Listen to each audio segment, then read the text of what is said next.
Je suis très étonné que Sony ait réussi à garder la surprise. Salut à tous, ici Reg et aujourd'hui on parle de la dernière, normalement, bande-annonce de Spider-Man No Way Home. Le film sort, il me semble, dans 4 semaines et on a donc une nouvelle bande-annonce qui nous montre beaucoup de choses, mais pas toutes. C'est vrai que avec tous les leaks qu'on a eu, on en parlera surtout en fin de vidéo, on s'attendait peut-être à voir quelque chose de supplémentaire dans cette bande-annonce, mais pas du tout. Sony, qui gère vraiment la communication de ce film et du personnage Spider-Man, ont décidé de garder la surprise, et je pense aussi que Marvel n'ont pas voulu révéler les personnages principaux. Mais on parlera de ça en fin de vidéo, car j'ai moi aussi quelques interrogations sur la question, sur pourquoi ils ont décidé de faire ça comme ça et pas différemment. Mais pour parler de la bande-annonce, c'est vrai qu'on retrouve ce Peter Parker qui a sa vie complètement chamboulée à cause des événements du précédent film. En effet, tout le monde sait qu'il est Peter Parker et il veut donc se débarrasser de ce fardeau. Car forcément, si tout le monde sait qu'il est Peter Parker, il n'a plus de vie normale et c'est terminé. Ce qui est vraiment problématique car il est avec MJ depuis un moment. Donc le fait qu'il ne peut pas avoir de vie privée et publique, c'est un vrai problème et il ne peut pas continuer son amour avec MJ dans ces situations. Donc il va voir Doctor Strange et il lui demande s'il n'a pas un sort qui permet d'effacer ce fardeau et de remettre un peu les choses à zéro afin que personne ne sache qu'il est Spider-Man. D'après ce qu'on a vu de la précédente bande-annonce, ce sort fait que tout le monde oublie qu'il est Spider-Man. Ça inclut aussi MJ et il n'a pas envie de perdre le fait que MJ est au courant. Car comme il le dit dans cette bande-annonce là, c'est la meilleure semaine de sa vie depuis qu'elle est au courant. Et vu que c'est la conclusion d'une trilogie, ils vont jouer l'amour entre MJ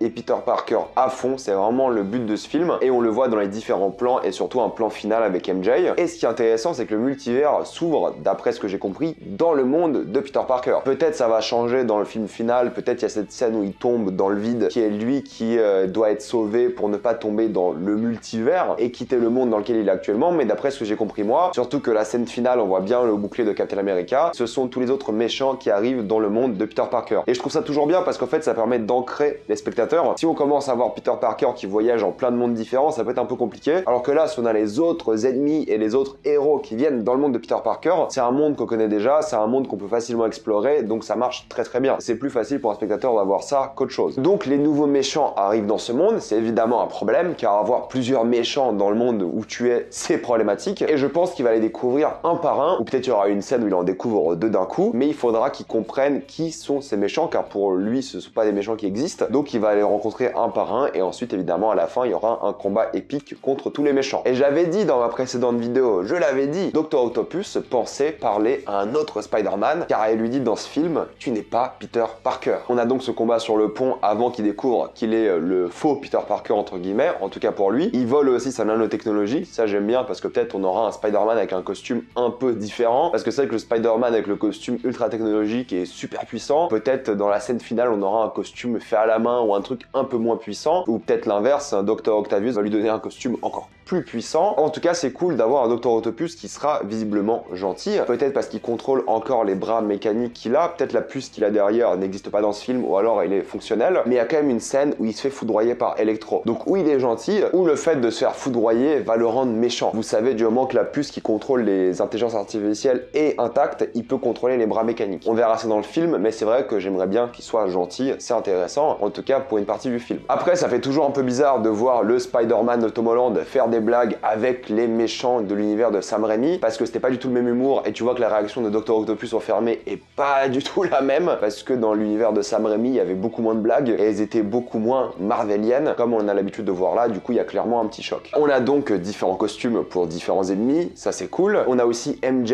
et Ned qui seront présents durant tout le film, et aussi Doctor Strange. On voit ces méchants travailler en équipe, ils vont faire les fameux Sinister Six, même si là ils sont que 5, peut-être que Mysterio est dans le film, on n'en sait rien, pourquoi pas. Mais moi, ce que je trouve personnellement super intéressant, c'est la phrase « affronter des fantômes ». Ils disent que tous ces méchants sont morts en affrontant Spider-Man, ce qui est pas forcément vrai d'après ce qu'on connaît nous des précédents films. Certains sont morts, mais pas tous. Mais c'est intéressant car je pense que Spider-Man ne voudra pas affronter ces méchants, ne voudra pas les renvoyer dans le monde dans lequel ils existent, car ça veut dire les renvoyer à leur mort. Et d'un certain côté, je pense qu'il voudra sauver ces méchants. D'où le titre du film, No Way Home, peut-être ça parle évidemment des méchants. Et Peter Parker qui ne veut veut pas les renvoyer à leur mort, et du coup il sera du côté des méchants d'une certaine manière, et je trouve ça vraiment intéressant. Il y aura évidemment un conflit avec les méchants, mais peut-être il y aura aussi un conflit avec les autres Spider-Man, qui eux connaissent ces hommes et qui voudront aussi les empêcher de nuire. Peut-être il y aura plein de conflits, car ce Tom Holland là n'a pas envie d'être le bourreau de ces méchants qu'il ne connaît même pas. Il dit très bien, c'est leur destin qu'ils meurent, et peut-être c'est vraiment là que Peter veut intervenir et changer leur destin. Et tout ce combat se fera par rapport au cube, et ça qui est intéressant aussi, peut-être que Doctor Strange sera d'une certaine manière à côté des méchants. Il essaiera aussi de récupérer le cube, et les méchants aussi, parce que c'est peut-être le cube qui contrôle justement le multivers et qui permet de les renvoyer dans leur monde. Donc tout le monde va se battre pour ce cube, ça sera un peu le MacGuffin du film, et on voit justement les méchants le chercher, on voit Doctor Strange affronter Peter Parker, et il demande vraiment s'il n'y a pas une autre solution à ce problème. Cette scène fait évidemment penser au précédent film, et à moins qu'on le sauve, il y ait moyen qu'il ait le visage un peu cramé tout de même là. Jonah Jameson sera présent dans le film, ça c'est très cool parce que c'était l'un des meilleurs personnages de la trilogie de Sam Raimi. On a aussi un plan sur Tante May, si je dis pas de bêtises. Et ensuite on a évidemment tous les méchants. On a donc le lézard qui a été confirmé reviendra aussi en tant qu'acteur, c'est le même acteur qu'avant. Ça serait intéressant de peut-être voir aussi une forme normale de lui, peut-être, j'en sais rien. Qu'on développe un peu ces méchants, qu'on arrive à les resituer dans le contexte. Est-ce que c'est exactement les mêmes méchants que dans les films?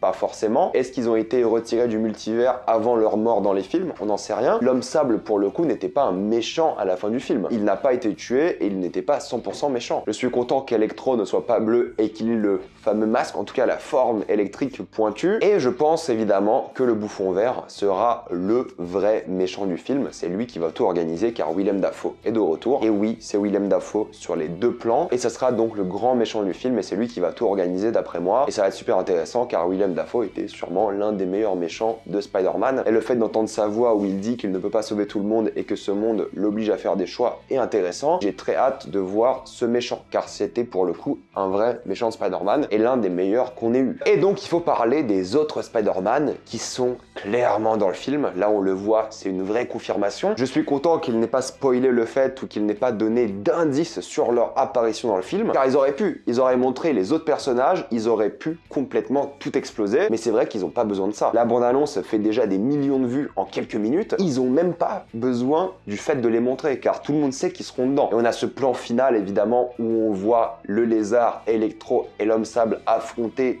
tous un différent Spider-Man. Si vous regardez l'orientation du plan, tu vois que les méchants ne sautent pas sur Tom Holland, ils sautent sur les autres. Du coup, je pense que ce plan-là, il y aura les 3 Spider-Man contre les 3 méchants. Et il y a plein de photos qui ont été leaks avec des échafaudages et Toby et Andrew. C'est la même scène, il y a des échafaudages partout, c'est la même scène. Donc ils profitent vraiment du fait que tout le monde est au courant qu'ils seront dedans, mais ils ne veulent pas le confirmer car ils veulent préserver la surprise pour le grand public. Et d'un autre côté, c'est vrai que c'est un peu bizarre parce que le grand public, dès le premier jour, ça sera spoilé partout sur internet qui sont dans le film. On le sait déjà un peu, mais ça sera encore plus spoilé. Dès l'avant-première de LA, qui est genre 2 jours avant la sortie française, tout le monde va en parler, c'est une évidence. Ça sera évidemment spoilé, donc ils auraient pu donner un vrai indice à la limite. Moi ça me dérange pas, car le plan final est déjà suffisamment un indice pour moi, mais c'est vrai qu'ils auraient pu aller encore plus loin et en montrer peut-être un, ou un costume, ou un masque, ou une ombre. Mais c'est vrai que visiblement ils en ont pas besoin, et ils vont garder la surprise, car pas tout le monde est au courant, pas tout le monde est sur Twitter et des choses comme ça. C'est vrai que le grand public n'est peut-être pas au courant qu'ils reviennent. Peut-être nous on est au courant, parce que voilà, on s'est intéressé à ça et tout, mais peut-être la majorité des gens qui vont voir le film, genre 90% des gens ne sont pas au courant et vont avoir la vraie surprise. Mais je pense que dès que le film sortira, tout le monde en parlera et tout le monde sera au courant. Et ce qui est cool, c'est qu'on a donc cette scène où MJ tombe et j'aimerais bien que ce soit le personnage de Andrew qui la sauve pour la simple et bonne raison que c'est le seul qui ait vraiment subi les conséquences de ses actes à lui. C'est le seul qui a échoué dans les films Spider-Man et Gwen Stacy était décédée à cause de lui. Donc le fait que lui sauve MJ, Andrew Garfield, serait intéressant, mais après ça serait aussi peut-être enlever quelque chose au personnage de Tom Holland. Enfin bref, j'aimerais bien que cette scène soit une scène où il sauve la personne. Tu peux pas faire la scène où elle meurt 2 fois d'affilée en aussi peu de temps. On a aussi cette scène où il y a Doctor Strange qui dit « ils arrivent ». Est-ce qu'il parle des autres Spider-Man? Est-ce qu'il parle d'autres méchants? De qui parle-t-il? Parce que la scène avec l'échafaudage et tout me semble être la scène finale du film, donc ça serait assez étrange qu'ils arrivent juste à la fin, ces Spider-Man. Je pense que les Spider-Man arriveront, on va dire, au milieu du film et ils vont faire la scène de combat ensemble. Donc de qui parle Doctor Strange à la fin? J'en ai aucune idée, honnêtement, on va voir ce que ça donne, mais je suis très curieux. Et il y a aussi aussi, on le pense, Daredevil qui sera dans le film, car une nouvelle série Daredevil est prévue. Charlie Cox va reprendre son rôle et il va jouer dans plein d'autres séries Daredevil. Ça aurait été intéressant de le voir peut-être lui dans la bande-annonce, mais même pas. Ils ont décidé de garder la surprise jusqu'au bout pour tous les personnages et je suis quasiment sûr qu'ils y seront. Et pour parler du film, un peu de la qualité, écoutez, moi ça a l'air d'être un film du MCU, encore une fois, ça n'a pas l'air d'être le film le plus beau. Encore une fois, au niveau de l'éclairage, c'est très normal MCU, il n'y a rien de surprenant. On sait que c'est pas le plus grand réalisateur, c'est un peu un yes man, donc je m'attends pas à voir des dingueries en tant que film. Je pense pas que le film sera incroyable, excellent. Mais en tant que fan service, je pense que le film sera vraiment bien et qu'on va bien s'éclater. Ça sera un film du MCU, Tom Holland, moi je les ai beaucoup aimés, je les ai d'ailleurs rachetés en Blu-ray